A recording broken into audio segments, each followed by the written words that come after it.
So a little bit of background on, I'll take about 5 minutes just to talk through, give you a little bit of background on. You're missing. You're not in front. That's all right. So that's fine. That's a random guy. I know, maybe we should switch. No. Why?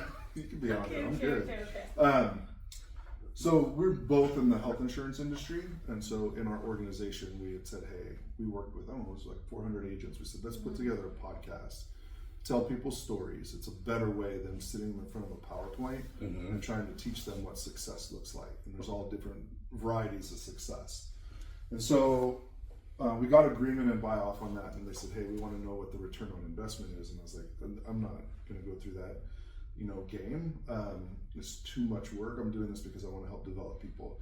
So they went and they did it on their own. It was very successful within that organization. And then we did it on ourselves outside of the company we worked for.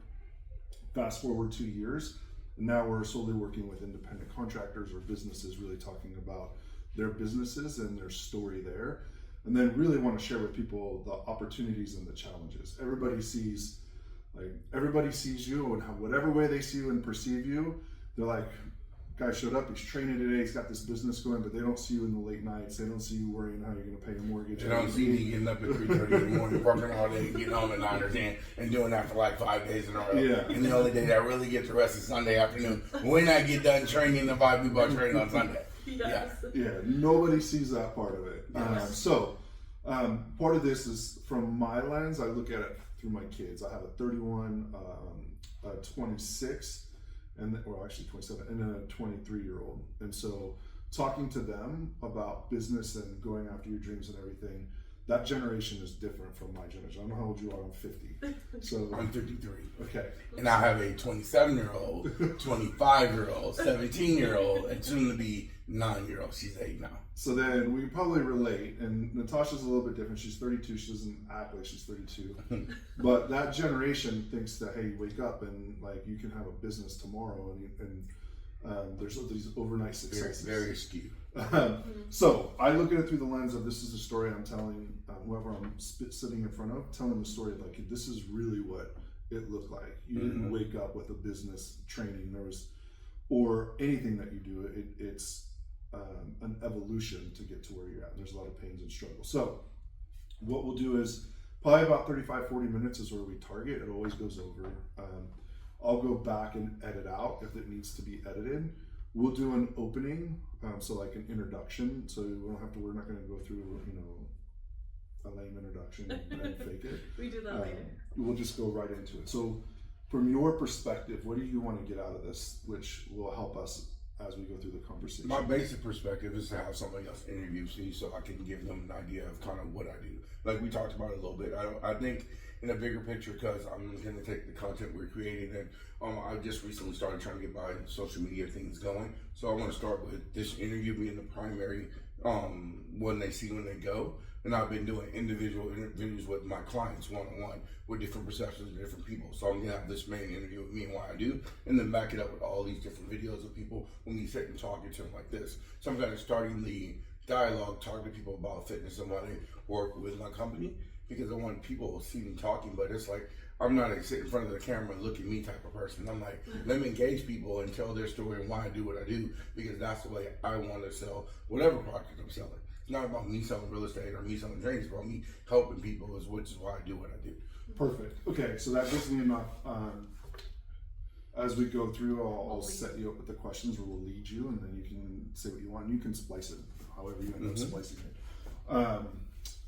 Anything you want us to stay away from?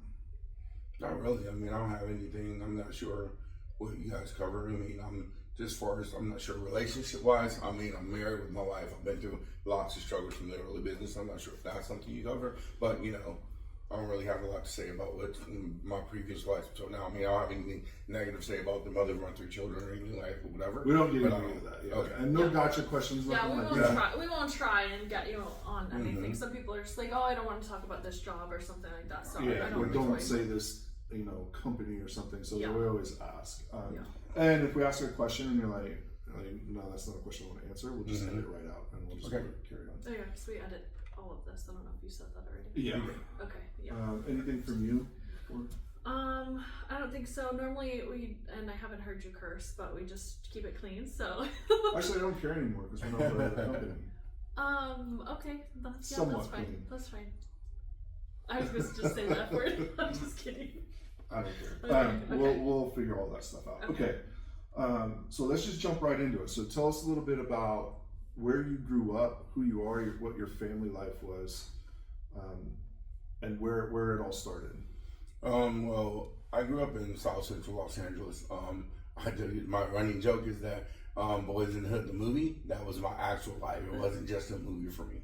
I grew up in South Central Los Angeles on 95th and Figueroa. I went to Washington Preparatory High School. So in the late 80s, early 90s, we were going through the ramifications of what would happen between Rodney King and whatnot. Like when I went to college, I'm on TV watching the chaos in LA go down because Rodney King got, beat up. So going through all that, being away from home was really traumatizing for me to see that going on where I grew up. But I left Los Angeles because I didn't want to be a part of that. I actually went to college at Sonoma State University, so I wanted to get as far away from where I grew up as possible because I wanted something different for my life. So I wanted a different view. And so I remember those riots. I was actually in Long Beach when they had the curfews going on, and it went all the way across Los Angeles. So what prompted you to want to move out of there, other than what might sound obvious, but how did you get out? How did you get to Sonoma? Well, I think the people I hung out with, so let me back up. They changed my high school to a preparatory high school because they wanted to do something different. So basically, they ran my high school sort of like a college. Got there in the 9th grade. So most high schools were 10th, 11th, and 12th grade, where I started at the 9th grade. So basically, for 4 years, we took classes that were similar to a college type way that it was run, because they were preparing us to be able to deal with how we would be going to college, how we would be operating in a similar sense. So because I didn't have any direction, I just migrated toward people who had the same interest. I played football. A lot of my friends on the football team, we had the same interest, and a lot of the guys I hung out with were smart like me. So basically, we started to actually take classes in the summer so we can get ahead. So when I graduated high school, I'd gone all the way up to calculus because I took math classes over the summer because I liked math. So basically, as I hung around the same people, our vision of life was different. It wasn't just about hanging out on the block and selling drugs. It was like, I want something better for myself. And if you guys remember, around 89, we were doing that Back to Africa movement, the primary rap groups, Public Enemy, those type of things. They had a message that was out there, and my people that I actually went to high school with, we were part of that type of thing. We didn't just want to do stuff. We wanted to make a stand and be different and have something to say. So I was surrounded by these guys whose idea is that they were going to go to college. So let me stop you there. So I grew up in Anaheim, California. I grew up in that area. I didn't grow up in LA, but I understand some of the gangs and the things that happen out there. So there's a lot to be attracted to that environment and that life, the way that it's sold, so to speak, and you could get caught up in it. So while you're living in it, what is the influence to make you say, I want to go one way versus what it seems like everybody else is doing? Oh, super simple. When you go to lunch and then you come back from lunch, and when your friends got killed in a drive-by shooting, it changes your perspective of glorifying gang life. It's not that. I was never drawn to that. I actually wanted to be totally different from what I grew up in. Like, my dad was not around. My dad was a pimp, hustler, thug, and he was not in my life at all. He left me when I was 4. He appeared in my life again when I was like 21, 22 years old. But I didn't have a father growing up, and my mother worked up all the time. So my association with gang, because they were the people on the block, the men that were around where I grew up. And I just saw the things they were doing. I mean, I'm not going to lie and say that I didn't indulge in some of that when I was younger, because it was just part of what it was. But you get to a point where you're like, you want other things. So I was the odd guy on the block. I wore tapered pants, I wore Vans, I just wanted to be different from the people I was hanging out with, because it gave me the ability to not be associated with them, because I was weird. Kept me out of trouble. And this is a good line. Did you have, or do you have siblings? I do have one brother. I do have one brother. He followed me to Sonoma State. We hung out. He was not as focused as me, so he almost got in trouble. Went back to Los Angeles, almost got in trouble, and then joined the Army. And he went into the Army for 20 years and retired. Wow. Yeah. He got his life together real quick because, once again, without me being there to help him out, he got in trouble and Yeah. almost made a couple bad Are decisions. you the that would put him- older? I am the brother? oldest. Okay. So Sonoma, did you see that as a way of getting out? Yes. And how did that happen? Did you apply for Sonoma? Was it a sports? What happened is the group of guys that I mentioned before, they all were going to go to historically black colleges. Well, when we were in college, it cost money to apply for the historically black colleges. I didn't have money because I lived in Amsterdam. My mom barely had enough money for us to, eat day to day. So asking for $100 for a college application wasn't a thing. So all the state colleges were free. So I applied to Sonoma State, Cal State LA, Cal State Northridge, Cal State Denton Hills, all the ones that were close. So when I got accepted to all of them, I'm like, which one would I be most successful in? I'm like, the one that's further away from home as possible, because I would have to do something different. I get a different look at life outside of the concrete jungle, is what we call it. Because at the end of the day, if you stay in that environment, you become a product of your environment. And my goal was not to become a product of my environment. Yeah, it's so interesting. You had such a vision to separate yourself at such a young age. That's difficult. That within itself is fascinating to me. So, Were you afraid? So I think sometimes young people who are in those situations, even if they have the idea to go away, were you afraid of all the things that could work? Like, how am I gonna afford to move up north? How am I gonna afford where I'm gonna stay or be on my own? Were all of those things like concerns, or did anything like that scare you, or you were just so set you're like, I'll figure it out? I wasn't afraid because the ELP program was basically a program that helped inner city kids transition to college. So basically when I got there, or let me back up, for the summer prior to going to college, we got to go to what's called Summer Bridge. So it's just what it says. We got the bridge from from high school into college. So I got to spend a month on Sonoma State campus, getting to know how it was. And obviously, since I was a lower income, I got a bunch of financial aid. So I wasn't concerned about that stuff. I lived on campus. I had counselors that actually help us kind of put us in the right situation to get where we wanted to go based on our what we wanted to do for college and get a degree in. And it's really interesting because I went to school for computer science. I never ended up doing computer science. I was gonna ask. I'm gonna tell you why. Because the first thing I had to take a class, and it was basically, I want to say it was like CIS 150, and I had to sit. I was in the basement of one of those buildings, and I had to do a magic square program where we had to code a program where all the lines up and down all added up to the same number. So I sat in that lab for 6 hours, and I'm like, man, I am not gonna be stuck in front of a computer, doing this all day. And guess what? Now one of my jobs today is sitting in front of the computer all day. Full circle. So what was computer science? So what was the dream when you're applying for college? You're leaving the city. You're applying for college. You're trying to get out. What was the dream? Did you know what you wanted to do? What was the? I wanted to put myself in a position to be able to ride the wave what was coming for the future. And remember, 1989, there were little square computers with floppy disks. she doesn't remember. Oh, I remember. So I've seen. I wasn't there. I don't know what you're talking about. But A floppy disk was the square thing. I saw it. I didn't come along until about 3 years after that. I had a TRS 180, which was actually we had to plug it into our key TV and then code it to make it do basic stuff.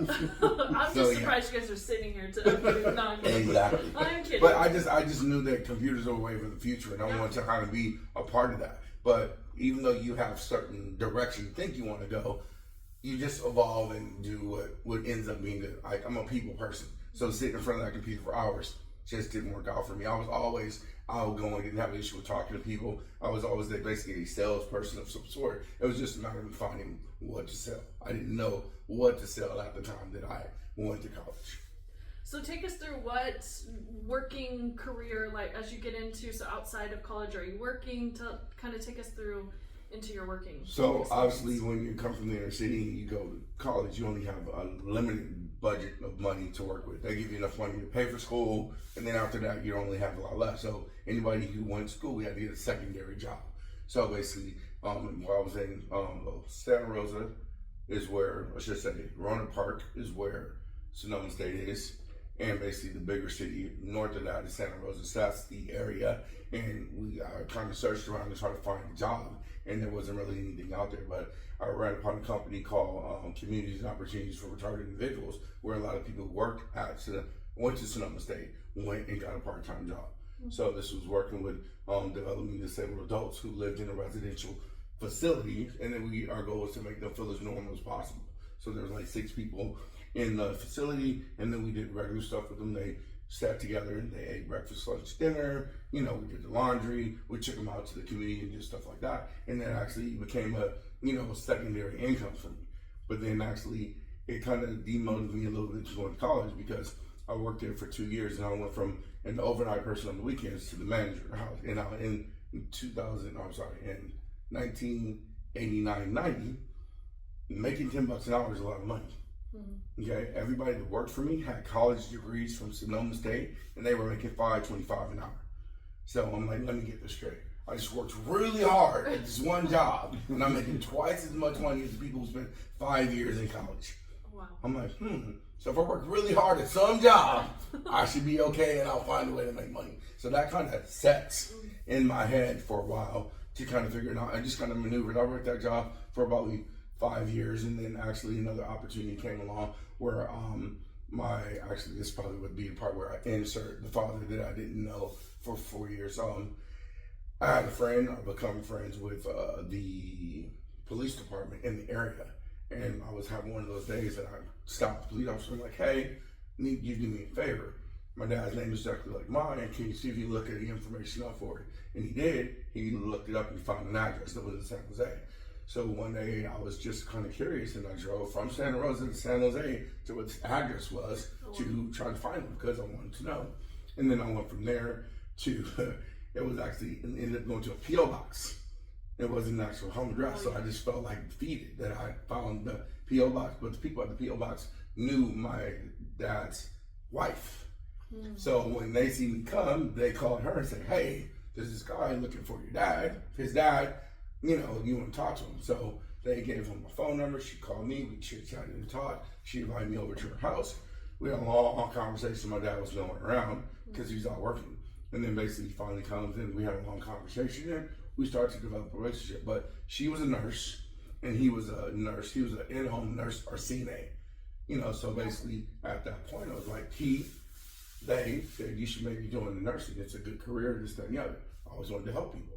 So basically I went from developing disabled adults to becoming a certified nurse's aide, trying to help people. She became the nurse manager at San Ramon Memorial Hospital. So instead of working at a convalescent home where I started, I got to work in the actual hospital and deal with regular people. Because you've been to a certified nurse, or I should say, a skilled nurse facility, you know how it is. They just, people go there and they're taken care of, but it's not the best place to be. So you would never make a career out of working at a certified nursing facility. It's not very pleasant. So that was never a dream to be a nurse. No, that's came through being a guy. It came as a direction that, from I don't know what I want to do, and helping the development of disabled adults to helping, older people to helping other people. When I got the job working in the hospital, that's kind of where things started to open up a little bit for me, because I worked as a nurse's aide on the med-surg floor of the hospital. So I could deal with everyday people, all different ages. On this floor, there's 28 beds. And basically people will come in for short-term surgeries. They'd have some surgery and then they leave. And they'd be there for anywhere from 30 to 40 days. Well, there was one young lady who was about 40 years old who came in because she broke her hip when she fell in her backyard. And I'm like, I went through the process. She went to surgery. I helped her, take care of her from after surgery, ambulating, sitting on the side of the bed, up and down the hallway. This process is like 3 weeks. So at the end of 3 weeks, I developed a relationship with the patient because I see him every day. And then I would wheel them out, and then they would leave. Well, this particular lady, she came back about a week or so later because she had complications with her surgery, and she passed away. So I'm like, wow, we did all that, and this 40-year-old lady died after having hip surgery when she fell in her backyard. And this happened multiple times, not with this one, but it struck me that I want to be able to do something about this. And at the time, I was working in 24-hour fitness, and after that happened, I just kept begging the fitness manager to give me a job because I really wanted to help. So connect the dots first. Yep. So you see someone pass away, you're talking about 24-hour fitness. You mean in the health you want to help prevent it. I want to be in the preventative side of it as opposed to because once again, the example that I gave you happened multiple times where people had complications from having a surgery. And in my mind, I could wrap my head around a 40-year-old person having a complication from a surgery who passed away after falling and breaking their hip in their backyard. I couldn't. So how did you connect the dots between the preventative of working at a gym and the health piece of it? Was it something? Did you always work out? Were you always in the gym? Yeah, I've been working out since I graduated high school. It was just the passion. I mean, I needed a way to, after football, flex my energy. So working out was something I was passionate about. So just exercising in general made me feel better. And then, but did you translate that to knowing, seeing that 40-year-old, like if she just would have went to the gym, if we would have had time, we could have kept her more healthy, this may not have happened. How did you connect those dots of fitness? And I had an idea that during the time that I became a trainer back in 1992-ish, that the way society was, that health wasn't important. You know, because people would be out hanging out, drinking, having a good time, doing all this stuff, and I saw less people in the gym. And so that was in the back of my mind, that you have more people that doing things that were less healthy than the people who were doing things healthy. So I associated the two, where maybe if that people or people like her exercise, that there would be less chances of them getting injured. So being faced with that particular scenario in the hospital, if it happened multiple times, I'm like, if I can be more on the preventative side of this, I think it would be really helpful. And so is that where it started, your journey into, is it personal training or is it bigger? Well, defining it as when I first started, I was a personal trainer. Now I consider myself a fitness consultant because the information I give people isn't just about working out, it's about a lifestyle change. I'm not a nutritionist, but I know enough about nutrition to give people nutrition information. You know, I do all different sorts of fitness. I do sport-specific training. I do regular wellness training. It just depends on what the individual person needs. I have several clients that actually want to go into the Department of Corrections, the Sheriff Department, so whatever my clients need, I cater the program to the individual person. So my vision is to help all those people who want to get healthy and more fit mentally and physically. My goal is to be there for them and help them out through whatever aspect of wellness or fitness that they need. So let's step back then. So your current business that you have now, what's the name of your current Core Athletics. Core Athletics. And so when did this business come into play? How long has it been in place? Technically, Core Athletics started in June of 2021. Prior to that, I ran another gym business called Elite Fitness and Performance, and I ran that business for like 10 years. So fitness journey is interesting because you always are bobbing and weaving, trying to figure it out. So after I finally figured out what I wanted to, I worked for 24 Hour Fitness for 10 years. About 2003, the business changed where it became more about the money than the people, so it wasn't as fulfilling. So I had to find something else to do. And then around 2003 is when the mortgage business was booming. So at that point, I decided to go into mortgage because I figured if I could sell somebody a $1,000 membership, I could help somebody with a $500,000 mortgage. So, and it worked out. You know, the mortgage industry, as you know, from 2003 to 2007 or 8, it was really lucrative. Yeah, it was, you know, like everybody else. I bought all the stuff. Had a big house in the gated community, had a really nice car, doing all these nice things. And then when the market crashed, it's like, okay, now what do I do? It's very humbling to have to take that car back and give them the keys and short sell that big house in the gated community. So it was just like, I wanted to do something that I was passionate about. So at that time, in 2009, I decided to revisit the fitness thing because I never went away from it. I just wasn't working as a trainer. I was just working out. So I'm gonna slow you down a little bit with the questions. No problem. So let's walk through that process. So when you lose the car, you lose the house, we have the crash. How long is that period that you're trying to figure out what's the next step? Are you trying to stay in the real estate, or are you like, I need to start over, I have to figure out what? And there was millions of people that went through this. And all the people in the mortgage business, you either A, went to go work for Bank of America, one of the call centers, or B, you found something else to do. And at that point, I was burnt out, trying to figure out a way to find loans every day. I wasn't, it wasn't my passion. So I had an opportunity to work with somebody that was running a gym. If you know the Sacramento area at all, back in 2009, there was a place called Folsom Health and Wellness in Folsom where they had a physical therapy center and a gym right next to it. I happened to know the people who owned it, and my business partner said, hey, we'll take it over and run it for you because it wasn't really doing the numbers that need to be done. So that's kind of where it started.